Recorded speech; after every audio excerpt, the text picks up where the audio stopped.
What's up mga kapedal? Ito, update check tayo. Update check. Today is December 26, 2023. Yan. Meron tayo rito yung item na giant na folding bike alloy. Yan. Alloy din ng mga hub. Yan. FD806.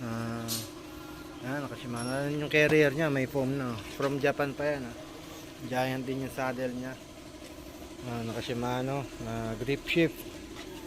Ilang speed ko? 1, 2, 3, 4, 5, 6 speed. Ayan, alloy din yung hub sa likod. Ayan. Birang-bira tayo magkaroon ng folding bike na giant dito. And next, itong doppelganger na 211 assault pack. Ayan. Naka V-brake yung likod. Ayan, naka disc brake yung harap. Ayan. Naka combo shifter. Ayan, may mga bar end pa. Ayan, doppelganger. Brake paint pa to mga boss. So natin, pwede namang i-restore for free. Ayan, ito makinis na folding bike from Japan din. Ayan, vintage.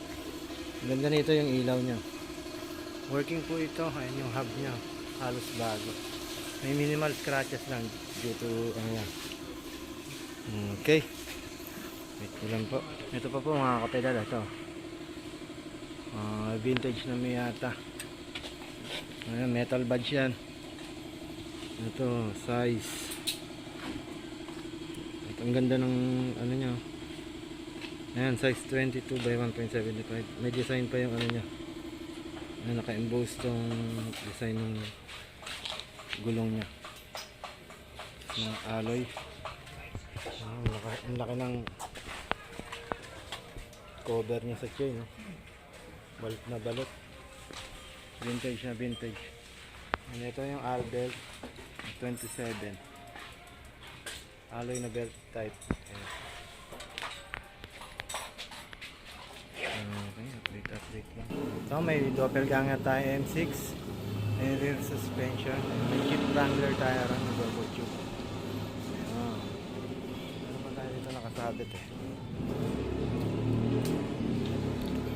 ito yung dahon. Ayan, chromoly speed 8 down, speed 8. Ayan, ganda ng plato nya, hindi mo na kailangan i-upgrade dyan. 8 speed. And then ito yung folding bike ng Minibelo ng dahon dash.